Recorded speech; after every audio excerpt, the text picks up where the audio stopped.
Olá pessoal, gostaria de fazer um complemento aqui sobre a videoaula que lancei há pouco tempo, né? Publiquei lá no YouTube sobre o Windows Server 2012, aula 3, né? Que no caso seria o assunto que é abordado foi o DNS. Bem, eu falei sobre zona direta, zona reversa, falei sobre encaminhadores, né? Tá lá no vídeo, vocês podem assistir, mas eu gostaria também de fazer uns complementos, tá? Por exemplo, no DNS, você veja que o cenário está do mesmo jeito que da forma que eu gravei o vídeo anterior. Eu tenho aqui uma zona contours.net e nessa zona contours.net eu tenho um registro do tipo A chamado SRV1 que refere-se ao próprio servidor, ok? Eu posso criar outros registros, tá? Vale lembrar também que essa zona não está configurada para atualização dinâmica, né? Que é um assunto que eu falei que inclusive queria abordar na aula de Active Directory, né? E expliquei também o motivo, o que é atualização dinâmica segura, o que é atualização dinâmica não segura, tá? E no caso, como está marcado aqui, Dynamic Update None, ou seja, a atualização ela vai ser feita manualmente, tá? Assim como também a transferência, né, da zona, por exemplo, se eu quiser fazer a transferência da zona para outros servidores, tá? Você sabe que você pode ter outro servidor de DNS e que copie essa zona. Aliás, você pode ter outro servidor de DNS e você copiar essa zona desse servidor para esses outros servidores, tá?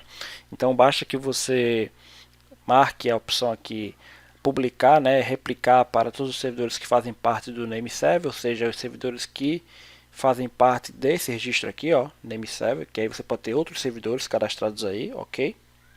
Sejam eles integrados ao Active Directory ou não, porque normalmente quando você cria uma zona integrada ao AD e você tem, por exemplo, três controladores de domínio, esses três controladores de domínio vão fazer parte desse name server aqui, tá? Então a replicação entre eles já é normal. Já é normal que um controlador de domínio adicional, por exemplo, que você acabou de instalar, ele vai ter seu nome registrado aqui no MServer e automaticamente o servidor mestre da rede, que detém a zona DNS, ele vai transferir, fazer uma cópia da zona que é integrada AD para aquele servidor, tá?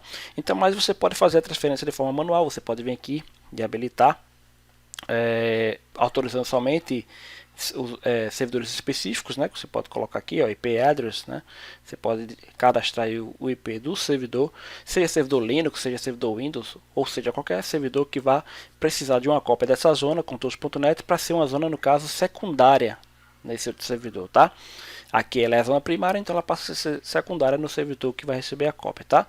Ou aqui no caso que não é aconselhável, que é você colocar qualquer servidor, né? Ou seja, não é aconselhável porque para o seu servidor DNS ser atacado é uma coisa bem mais fácil, né?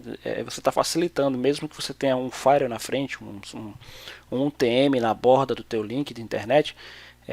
Isso se tratando de servidor DNS que publica a zona externamente. Então, se você marca essa opção to N7, então você está abrindo uma brecha, porque se um hacker conseguir passar pelo firewall, ou se sua rede nem tiver firewall, ele vai conseguir fazer cópia da zona, tá? Então, o ideal é você colocar aqui somente para servidores listados no DMS Server, tá? E se não for um servidor que faça parte de um domínio com Active Directory, que isso já é registrado automaticamente, né? Mas você pode também registrar manualmente. Você pode amarrar mais ainda, no caso, colocando somente para servidores de IP específicos, ok? Que aí seria, no caso, a transferência da zona.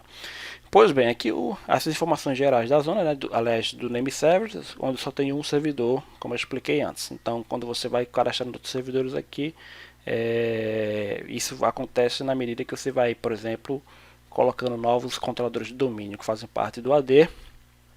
E lógico, a zona tem que estar integrada ao Active Directory, ou você pode também adicionar aqui manualmente esses servidores que vão fazer parte do name server, até para ajudar aqui nessa definição aqui da replicação da zona. Pois bem, eu posso criar outros registros, né? Outros registros do tipo A na zona. Por exemplo, eu tenho lá o SRV1, mas eu posso ter um outro servidor chamado SRV2, que também vai se chamar, que também vai herdar aí seu nome FQDN, nome de domínio totalmente qualificado, que seria o contours.net. E aí o IP desse cara é o 92.168.127.150, tá? Aí eu deixo marcado também create, associate, point, ptr, record, ou seja, para ele criar já o reverso diretamente aqui na zona reversa para esse servidor 2, tá? Tanto é que ao clicar em add host, ok, ao fechar aqui, se eu vier lá, ó, e atualizar aqui essa zona reversa, vocês vão ver que o SRV2 também apareceu, ok? Tanto é que tanto no servidor como em qualquer máquina, tá, que usa esse servidor DNS como o seu servidor de consulta, de pesquisa de zona DNS. Então, você vai lá, né, nas propriedades TCP/IP das estações, dos outros servidores e coloca apontando como DNS primário o IP desse servidor aqui, tá? Então, quando eles forem fazer uma pesquisa do tipo ping srv2.contoso.net, então o servidor vai responder com IP 192.168.127.150, que foi o que cadastramos há pouco tempo, né? Cadastramos aqui há pouco tempo e lógico, não está pingando porque esse servidor não existe, tá? Então, como ele também foi colocado lá, foi também criado um registro para ele no reverso, então posso fazer o que? Pingar 192.168. Aliás, eu posso fazer um NSLOOKUP, que é para fazer a resolução de nome, por exemplo, 92.168.127.150, e aí ele vai me trazer o nome do servidor, que é o srv2.contoso.net, e isso graças ao reverso, que é esse carinha aqui que faz a reversão, né? Faz traz a informação do IP para o nome. E a zona direta, ela faz o contrário, né? Ela faz do nome para o IP, ok? Então eu posso criar outros registros também, tipo, por exemplo, um alias. Vamos dizer que esse SRV2 aqui é o meu servidor de internet, meu servidor web, tá? Então eu venho aqui, ó, new, tem uma página hospedada aqui, tá? No Internet Information Server, por exemplo. E aí eu venho aqui em new, alias name, e posso colocar www.contoso.net, tá? Minha página do meu domínio está lá nesse servidor SRV2, e só venho aqui em browser e procuro ele lá na zona direta, em contoso.net, e coloco aqui SRV2 ok. Então, entende-se que www é um alias name de SRV2 contoso.net, assim como também você pode fazer com FTP, né? Você pode colocar aqui é um registro do tipo A, vamos colocar de novo um new alias name, então posso colocar FTP, aí tem um serviço de FTP lá cadastrado no SRV1, por exemplo. Nesse mesmo servidor DNS aqui tem um serviço de FTP, então vem aqui, ó, abra a zona direta, né, contoso.net SRV1, ok? A vantagem do alias é que, por exemplo, você está apontando direto para o nome do servidor, tá? Então, se o IP do servidor mudar, isso não vai impedir, tá, a atualização dos endereços desses registros aqui, tá? No caso, o IP da máquina pode mudar quantas vezes quiser. O registro do tipo alias, que a gente chama de apelido, ele vai procurar o nome da máquina, ele não vai procurar o IP.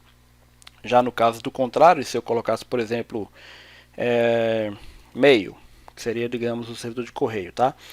E dissesse 92.168.10.10, por exemplo, porque pode estar em outra rede também, ok? Não vou colocar Create Associate Point PTR Record, porque não existe, eu não tenho aqui uma zona reversa de 192.168.10, ok? Mas lembrando que nada me impede de eu ter vários registros com IPs diferentes na minha mesma zona, entendeu?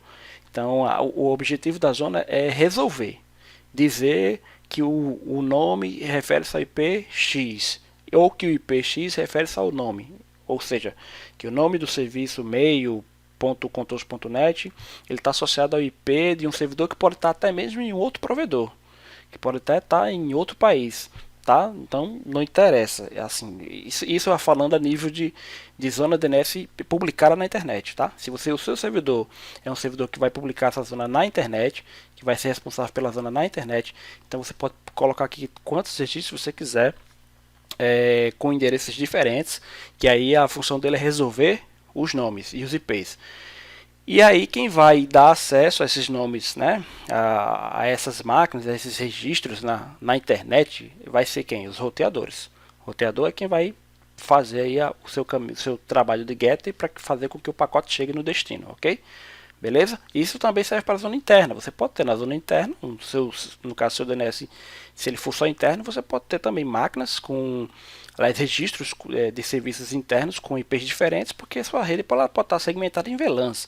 Ela pode estar tanto segmentada em VLANs, como pode ter DMZ, como pode ter uma segunda LAN, que é conectada a uma placa de rede do Firewall, que chega num outro prédio, que passa por uma fibra óptica e tal, enfim. Para o DNS, não interessa como o pacote vai ser entregue via gateway, para ele é resolver. Ele resolveu, ele diz, ó, cara, esse endereço aqui, www.contours.net, está no IP tal, vá lá e vá atrás, procure, pesquise, fale com o gateway. Então a máquina automaticamente vai procurar o roteador ou o firewall para procurar esses endereços, tá? E lembrando também desse outro registro aqui que é interessante, que é o registro MX, tá? Então aqui você sabe que você vai estar registrando aí na sua zona o seu servidor de correio. Então, por exemplo, se eu tenho um servidor de e-mails aqui, que o nome dele é exchange.contours.net e o IP desse cara é 10.10.1.1, ok? Então eu posso chegar aqui e dizer, ó, meu servidor de Exchange é esse carinha aqui. Ele fica hospedado lá no meu provedor, lá na esquina. Então eu posso vir aqui, botão direito, dizer para as minhas máquinas que o meu servidor MX, que o servidor de correio que responde por essa zona, tá? Ele é esse carinha aqui, ó. Vou procurar aqui em browser, tá? Deixa eu só fazer de novo aqui, porque eu acho que eu fui muito rápido. Clicar com o botão direito, New Mail Exchange. Aí, ó, prioridade do tipo 10, deixa assim mesmo, porque só tem ele. Eu poderia colocar prioridade 10 para um registro, prioridade 20 para outro registro, por exemplo, se eu tivesse dois servidores MX, e a partir do momento que eu digo que um é 10 e outro é 20, eu estou dizendo que a minha zona que eu tenho um servidor que é prioridade e tenho um outro servidor que seria um servidor secundário, no caso, de repente, um standby ali, ok? Então, eu venho aqui em browser, SV1, procuro quem é meu servidor de correios, meu servidor de correios é o Exchange de IP 10.10.1. Ok. Então tá aqui meu MX, tá? Meu Mail Exchange. A partir desse momento, minhas estações ou qualquer servidor, qualquer outra máquina que pesquisar dentro de contours.net, que pesquisar através desse servidor, vai saber quem é cada registro desse aqui, seja ele alias name, seja ele host do tipo A, né, ou seja ele também o host MX, ok? É isso, só para dar uma reforçada, para dar uma ampliada aí nos conhecimentos do DNS, pessoal. Continue aí curtindo os vídeos, os blogs, continue curtindo o canal lá no YouTube, beleza? E até a próxima videoaula, né? Logo, logo vou estar publicando a próxima videoaula, que será sobre Active Directory. Um abraço a todos.